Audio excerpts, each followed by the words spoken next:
వెతలు తీరును, కృపలు దొరుకును, సాటి లేనిది యేసుని నామం.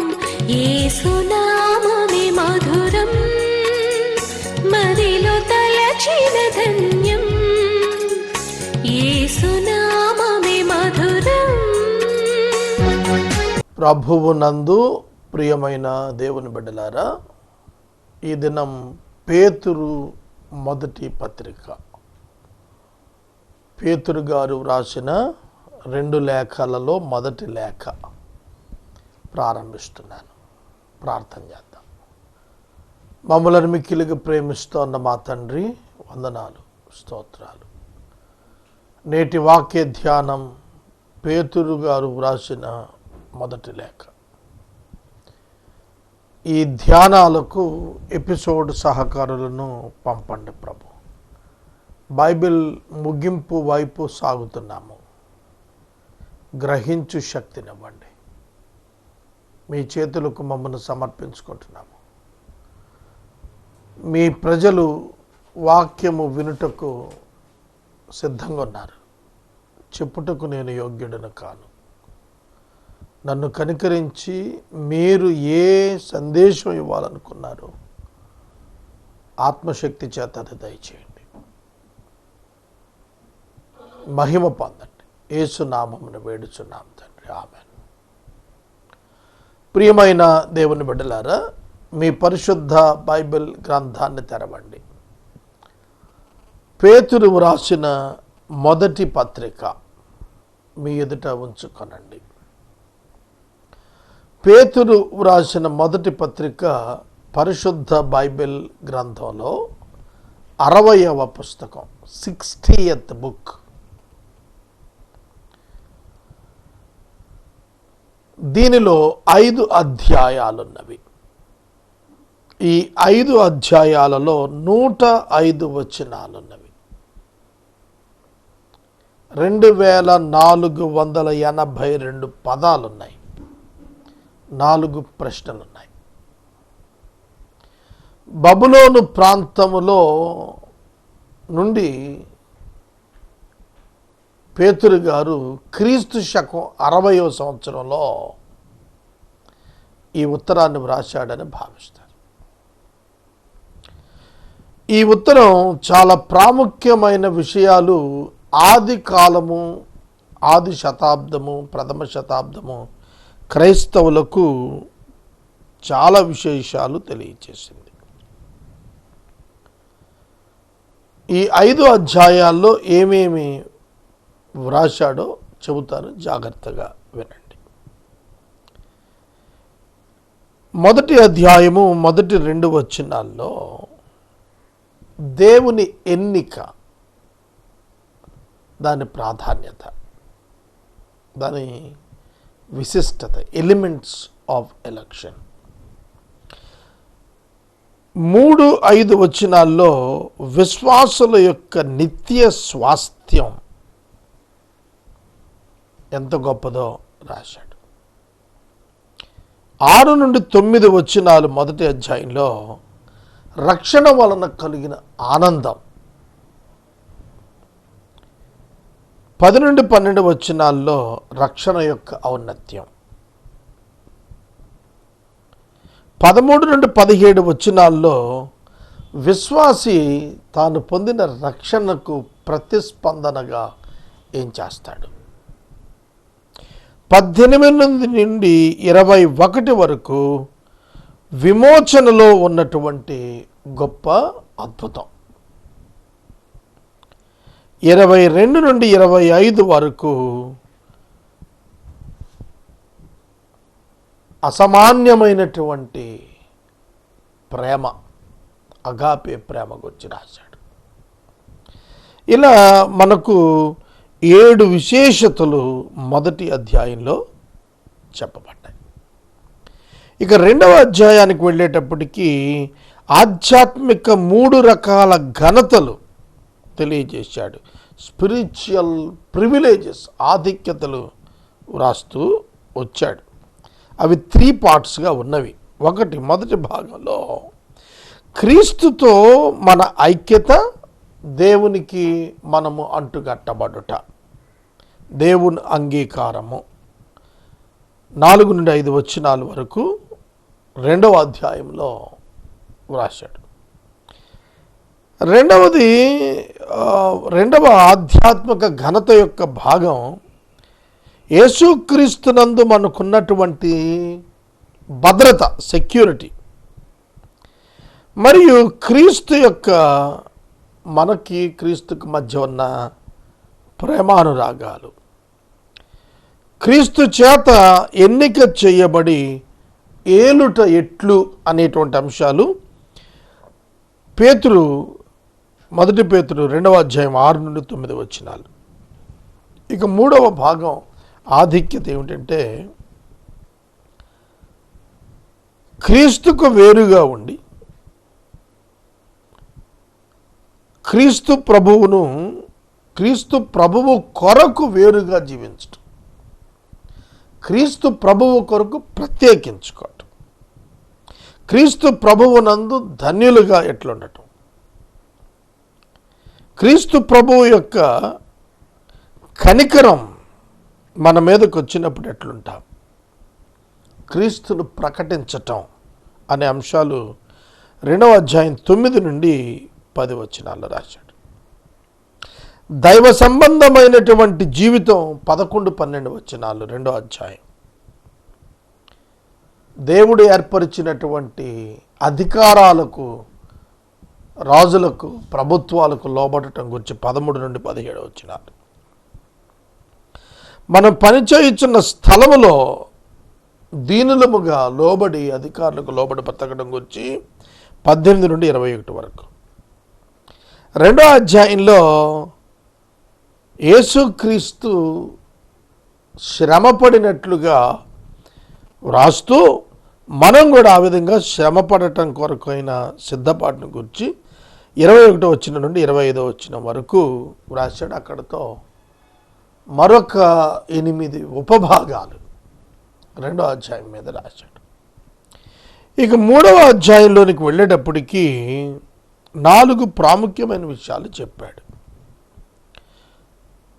ఇది కుటుంబానికి సంబంధించినటువంటివి, భార్య భర్తలకు చెందినటువంటి అంశాలు 3వ అధ్యాయంలో వ్రాశాడు. అవిశ్వాసి అయినటువంటి ఒక భార్యను ఏ విధంగా ఒక విశ్వాసి అయిన భర్త సంపాదించుకోవచ్చో 1వ వచనం నుండి 7వ వచనం వరకు రాశాడు.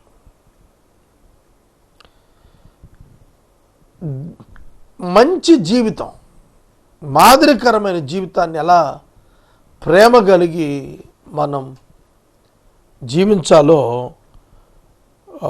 8వ వచనం నుండి 12వ వచనం వరకు రాశాడు.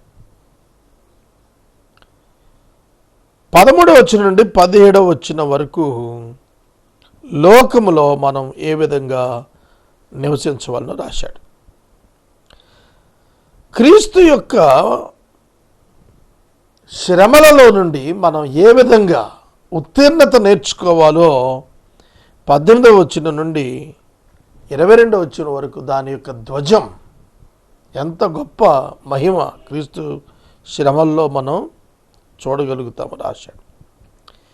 ఇక 4వ అధ్యాయానికి వెళ్ళేటప్పటికి మరొక 3 విషయాలు చెప్పాడు. Arming yourself against unjust suffering. క్రైస్తవుడు అన్యాయముగా శ్రమ అనుభవించాల్సి వచ్చినప్పటికీ కూడా వెనుకాడక తాను పొందినటువంటి శ్రమ వలన, హింస వలన ఆనందించాలి అనే భాగం మొదటి 6 వచనాలు రాశాడు.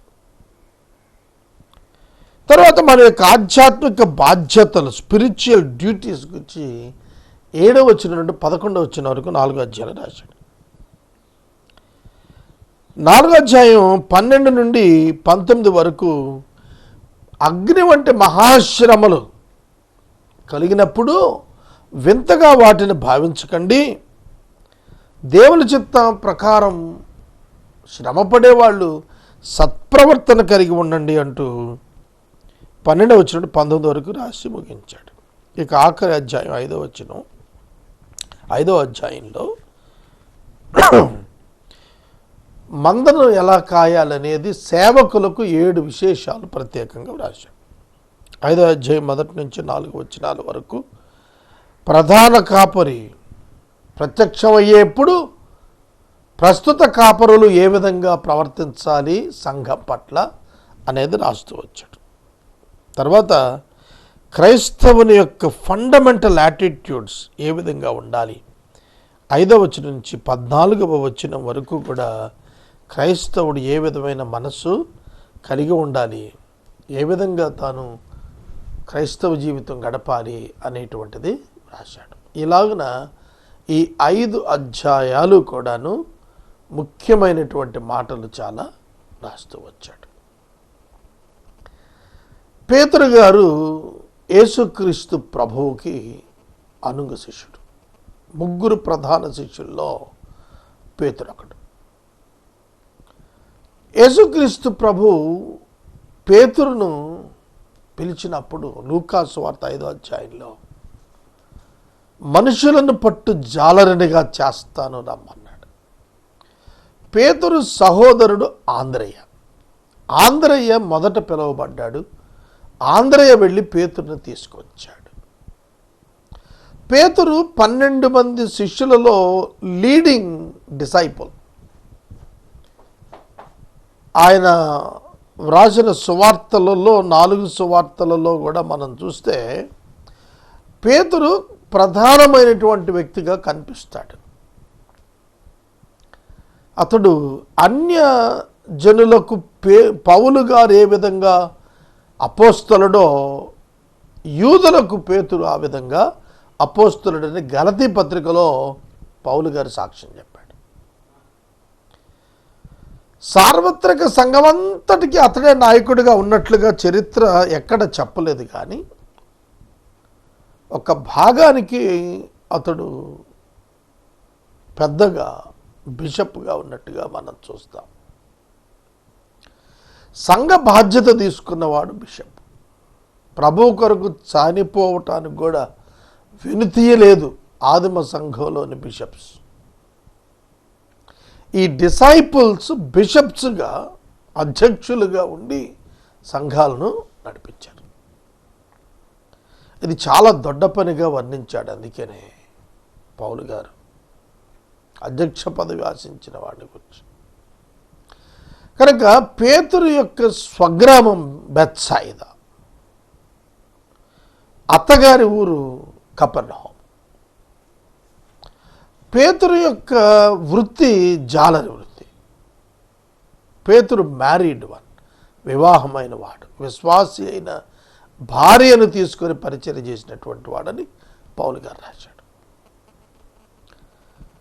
పేతురుతో యేసుక్రీస్తు ప్రభువుకున్నటువంటి సంబంధం అత్యద్భుతం.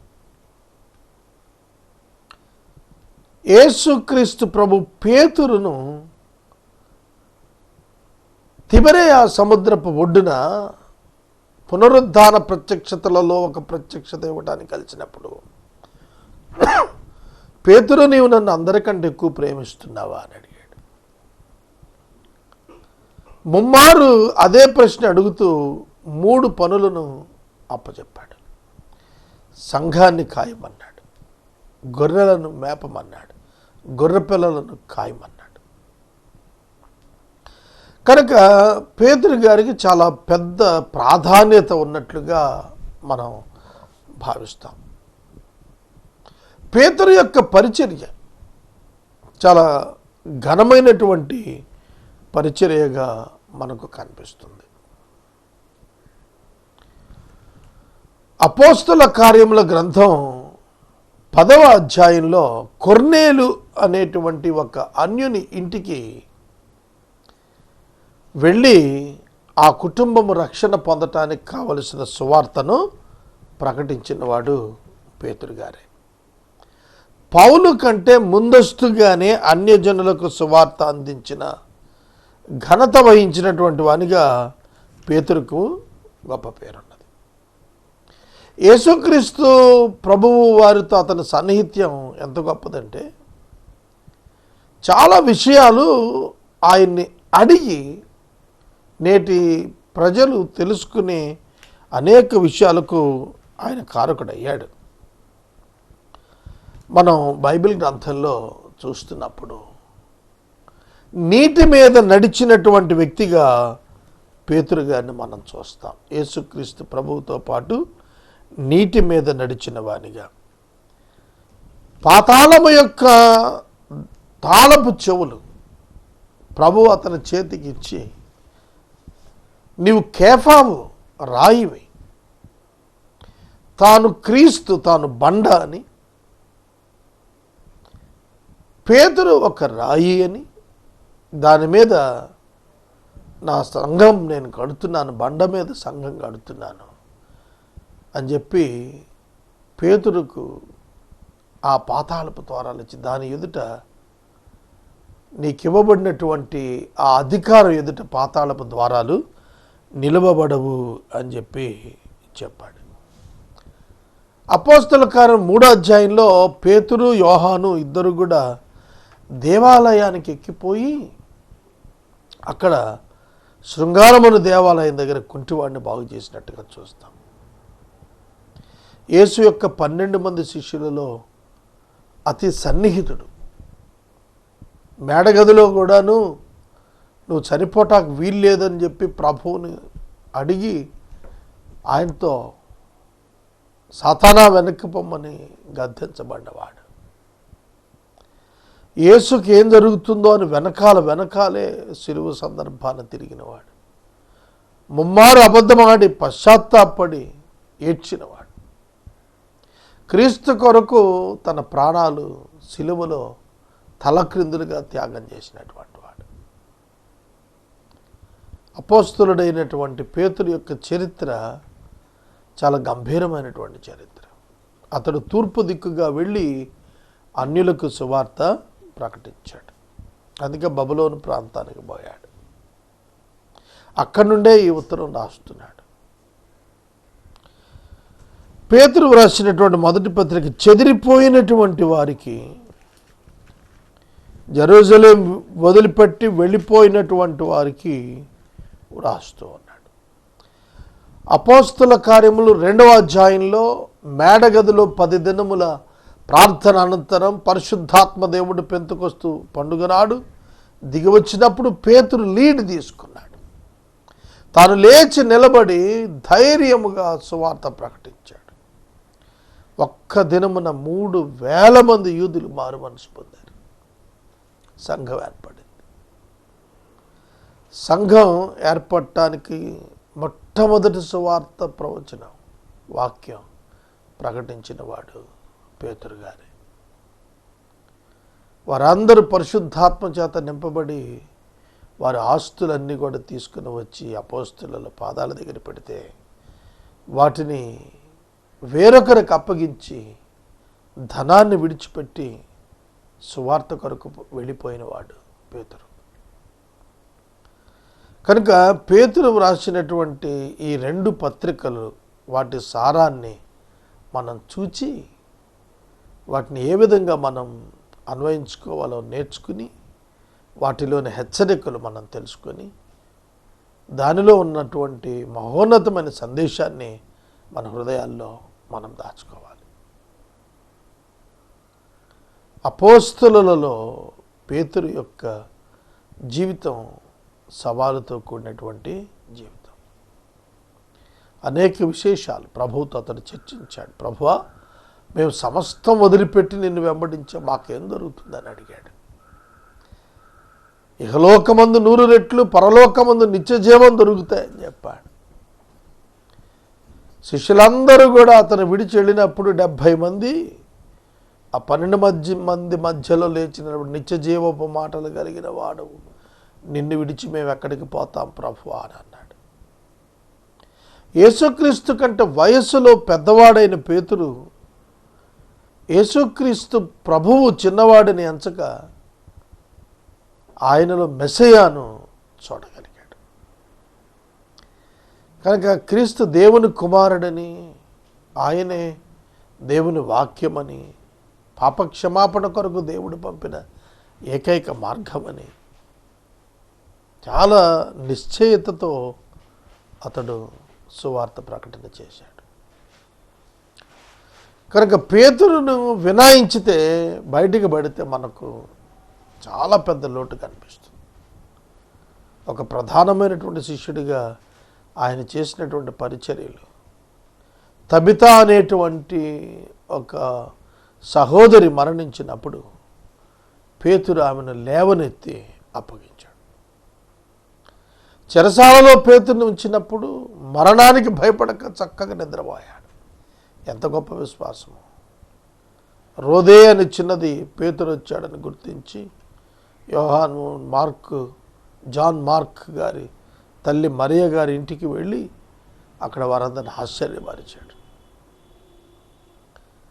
కనుక భయానికి ఎక్కడ లోను కాక మరణాన్ని ప్రక్కనే ఉంచుకొని ప్రయాణం చేసినటువంటి అపోస్తలుడు. సువార్త కొరకు, సువార్త ప్రకటనలో ఆనాడు ఎదురైనటువంటి రక్తపాతం ఎదుర్కొని క్రీస్తును లోకానికి ప్రకటించిన వాడు జీవితం ద్వారా, నోటి మాట ద్వారా కాదు, లైఫ్ ద్వారా. కనుక పేతురు క్యారెక్టర్ని బట్టి ఆయన రాసిన ఉత్తరాలు, సంఘం పట్ల ఆయనకున్నటువంటి ప్రేమ, మమకారం, బాధ్యత, వాటిని మనం దృష్టిలో పెట్టుకొని ఈ 5 అధ్యాయాలు, ఆ తర్వాత 2వ పత్రికలో ఉన్నటువంటి 3 అధ్యాయాలు, మొత్తం 8 అధ్యాయాలు మనం ధ్యానం చేయాలి. 8 అధ్యాయాల్లో వ్రాయబడిన అనేక సంగతులను ప్రసారం చేయటానికి మీలో అనేకులు ముందుకు రావాలి.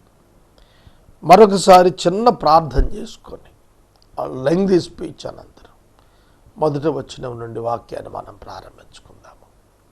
మమ్మల్ని మిక్కిలిగా ప్రేమిస్తున్న తండ్రి వందనాలు. పేతురు మొదటి పత్రిక 1వ అధ్యాయం 1వ వచనం నుండి ధ్యానిస్తుండగా కృపనిమ్మని యేసునామమున అడుగుచున్నాం తండ్రి, ఆమేన్.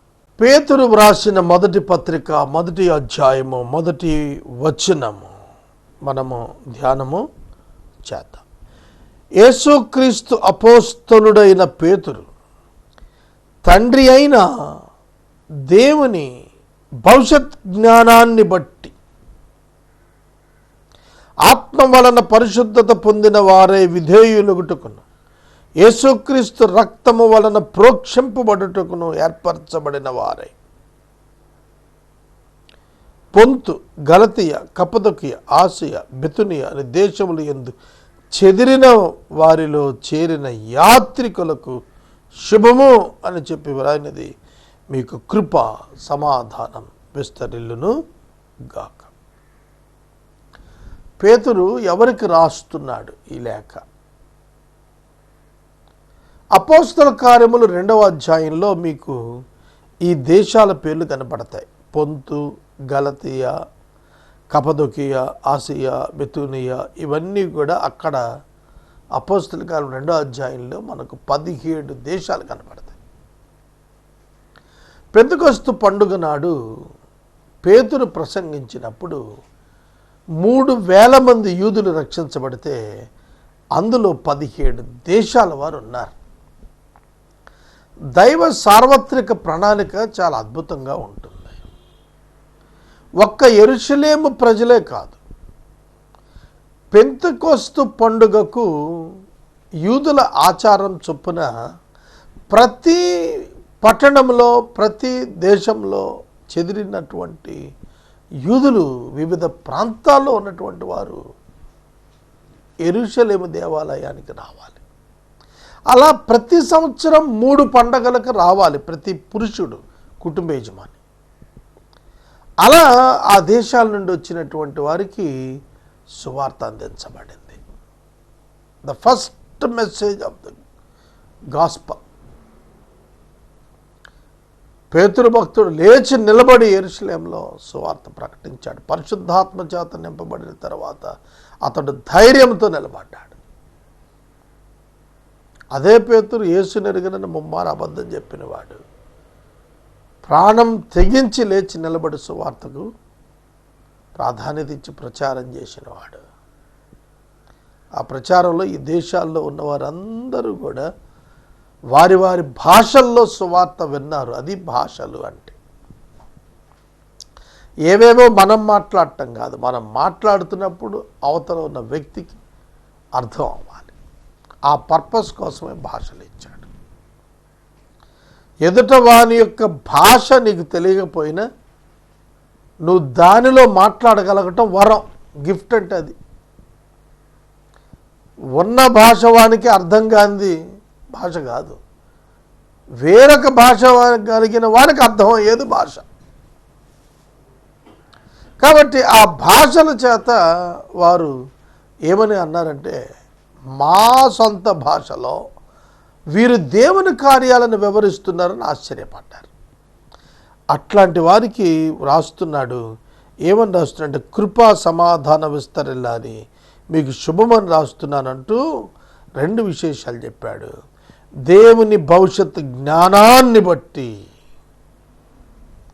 ఎలా ఏర్పరచబడ్డారట? దేవుని యొక్క భవిష్యత్ జ్ఞానాన్ని బట్టి ఆత్మ వలన పరిశుద్ధత పొందిన వారై విధేయులగుటకు యేసుక్రీస్తు రక్తం వల్ల ప్రోక్షించబడుటకు ఏర్పరచబడినవారు. ఇక్కడ యాక్ట్ ఆఫ్ గాడ్, దేవుని పనిని గురించి మాట్లాడుతున్నాడు. ఒకటి తండ్రి అయిన దేవుని యొక్క భవిష్యత్ జ్ఞానము, కుమారుడైన యేసుక్రీస్తు వారి యొక్క రక్త ప్రోక్షణము, పరిశుద్ధాత్మ దేవుని యొక్క పరిశుద్ధపరచేటువంటి కార్యక్రమము. ఆత్మ ఇచ్చు పరిశుద్ధత, క్రీస్తు ఇచ్చు పాపక్షమాపణతో, దేవుడు భవిష్యత్ జ్ఞానంతో ఈ ప్రణాళిక చేశాడు. అంటే సాల్వేషన్, రక్షణ దేవుని ప్రణాళిక, దేవుడు ఏర్పరిచినది, దేవుడు పూర్తి చేసినటువంటిది. ఇది దేవుని యొక్క భవిష్యత్ జ్ఞానమును బట్టి జరిగినటువంటి సంఘటనగా వ్రాశాడు. ఎఫెసీ 1:6 నుంచి మీరు చూస్తే, జగత్తు పునాది వేయబడక మునుపు దేవుని ప్రణాళిక సంపూర్తి అయ్యిందన్నాడు. హెబ్రీ పత్రిక కూడా అదే సాక్ష్యం ఇస్తోంది. దేవుని కార్యములన్నీ జగత్తు పునాది వేయక మునిపే సంపూర్ణమయ్యాయి. యేసుక్రీస్తు శిలువ క్రీస్తు పూర్వం 2000 సంవత్సరాలకు ముందు కాదు, జగత్తు పునాది వేయక మునుపు క్రీస్తు శిలువ సంపూర్ణమైంది దేవుని ఎదుట. ఆయన భవిష్యత్ జ్ఞానంలో ఎరిగి ఉన్నాడు దాన్ని. అందుకే ఆయన యందు మనలను ఏర్పాటు చేసుకున్నాడు. 2019లో ఉన్నాం మనం, క్రీస్తు శకం. ఈ కాలంలో భూమి మీద పుట్టి బ్రతుకుతున్న మనల్ని రక్షించుకోవటానికి జగత్తు పునాదికి మునిపే తన భవిష్యత్తు జ్ఞానం చొప్పున ఎరిగినటువంటి దేవుడు ఆ రోజు ఆ పితలను పిలిచినవాడు ఈ రోజున కూడా మనలను కూడా ఇదే పిలుపుతో పిలుస్తున్నాడు. ఇవాళ ఈ వచనము ప్రతి విశ్వాసికి వర్తిస్తుంది. ఎందుకంటే మనం జగత్తు పునాదికి మునుపు ఏర్పాటు చేయబడ్డ వాళ్ళం. ఆయన భవిష్యత్ జ్ఞానం వల్ల మనల్ని ముందుగా చూసినటువంటి వాడు. అది ఆయన ఏర్పాటు వల్ల మనం రక్షించబడ్డాం, కృప వలన మనం రక్షించబడ్డాం.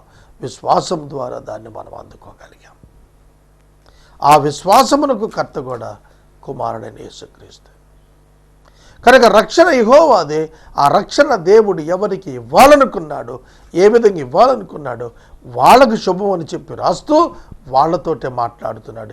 It's written for the believers. విశ్వాసులకు వ్రాయబడిన పత్రిక ఇది. ప్రార్థన చేసుకుందాం. మమ్మల్ని మిక్కిలిగా ప్రేమిస్తున్న తండ్రి, వందనాలు. రేపటి దినం నుండి మిగిలిన వచనాలు ధ్యానించుటకు సహాయం చేయండి. ఎపిసోడ్ సహకారులను పంపించండి. దేవా, నీ చిత్తము సిద్ధింప చేయబడును గాక. అట్టి కృపనిమ్మని యేసునామమున అడుగుచున్నాం తండ్రి, ఆమేన్. తండ్రి దేవుని ప్రేమ, కుమారుడి యేసయ్య కృప, పరిశుద్ధాత్మ దేవుని యొక్క అన్యోన్య సహవాసం సదాకాలం మనందరికీ తోడైండును గాక. ఆమేన్.